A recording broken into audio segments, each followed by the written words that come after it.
कौन बनेगा नेता। नगर निगम के चुनाव पास आने वाले थे। पूरे कानपुर शहर में टिकट को लेकर मारामारी शुरू थी, लेकिन सबसे ज्यादा चर्चा में वार्ड नंबर 40 की सीट थी। वो इसलिए क्योंकि इस बार वहां की सीट महिला के लिए आरक्षित थी। अब सवाल ये था कि चुनाव लड़ेगा कौन। इससे पहले ठाकुर साहब वहां से पार्षद थे और इस बार उन्होंने अपनी पत्नी सीमा ठाकुर को टिकट दिलवाई और ठाकुर साहब की शान के कारण सीमा जी ने 20,000 वोटों से चुनाव जीत लिया। अरे बधाई हो सीमा भाभी, अब तो आप वार्ड की पार्षद बन गई हैं। अब तो हमारे काम आप ही करवाएंगी।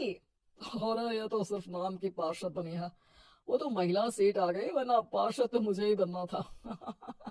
अब भले ही चेहरा इसका होगा लेकिन पावर तो मेरी ही होगी। अरे वाह भाई साहब, क्या दिमाग लगाया है आपने भी।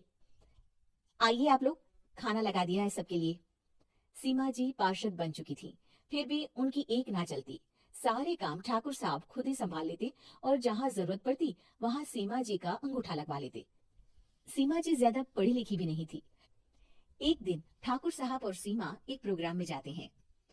अरे ठाकुर साहब, आप आ गए। ओहो, पार्षद मैडम भी आ गई है। स्वागत है आप दोनों का। लगता है हमारे पार्षद फंड का सही इस्तेमाल हो रहा है। चलिए अब उद्घाटन करते हैं। ये लीजिए ठाकुर साहब कैची, आप ही सबसे पहले प्रवेश कीजिए। सब लोग आगे निकल जाते हैं और सीमा जी पार्षद होने के बावजूद भी पीछे खड़ी रह जाती हैं। वो देखती हैं कि वेलकम बोर्ड पर उनका नाम है, लेकिन महिला होने के कारण कोई उनका सम्मान नहीं कर रहा। अगले दिन एक आदमी उनके घर आता है। अरे ठाकुर साहब नमस्कार। कल ना हम नोटिस किए कि हमारा घर तो अवैध है और नगर निगम वाले उसे तोड़ने आ रहे हैं। अरे कुछ कीजिए ना ठाकुर साहब। देखो भाई, मैं तो ज्यादा कुछ कर नहीं सकता, पर अगर तुम सबकी जेब गर्म कर दो तो कुछ हो सकता है। कुल मिलाकर 4 लाख लगेंगे। अरे 4 लाख ठाकुर साहब। अरे भाई, मैं अपने लिए नहीं मांग रहा हूँ। दरोगा है, इंजीनियर बाबू है, बड़े साहब है, सबको देना पड़ता है ना थोड़ा थोड़ा। बोलो है मंजूर? तभी वहां अचानक सीमा जी आ जाती हैं। अरे ये आप क्या कर रहे हैं? पहले इन्हीं लोगों से तो आपने वोट मांगे, अब इनसे ही पैसे ले रहे हो। अरे चुप रहो तुम, तुम्हारा काम है सिर्फ अंगूठा लगाना, तुम वही किया करो। मुझे दूसरे काम तुम मत सिखाओ, समझी? और तुम ना जाओ, अब पैसे लेकर आओ, वरना जेसीबी किसी भी वक्त आती होगी। सब कुछ ऐसे ही चलते रहता है। एक दिन सीमा जी और ठाकुर साहब को एक लोकल मीटिंग में बुलाया जाता है। वहां पर कई और अधिकारी लोग भी मौजूद रहते हैं। अब मैं चाहूंगा कि ठाकुर साहब हमारे बीच 2 शब्द कहें। मेरे प्यारे भाई और बहनों, आज मेरा सौभाग्य है कि मैं आप सबकी सेवा दिन रात कर पा रहा हूँ।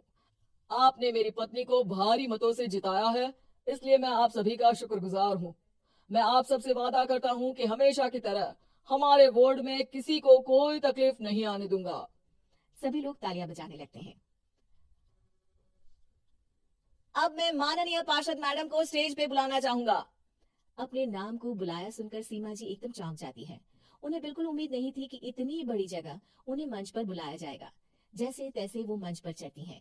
ऊपर जाते ही सीमा जी को सारी पुरानी बातें याद आ जाती हैं कि किस तरह उनके पति उन्हें कभी भी आगे बढ़ने नहीं देते और उनके नाम से गलत काम करते हैं। वो बोलने लगती हैं, मैं आपके वार्ड की पार्षद सीमा हूँ।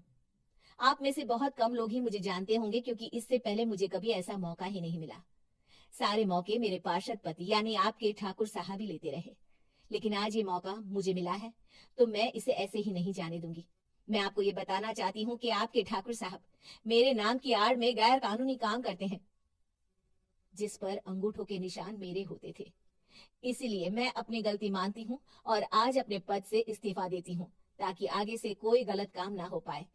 अब फैसला आप सबके हाथ में है कि आप हमें क्या सजा देना चाहते हैं।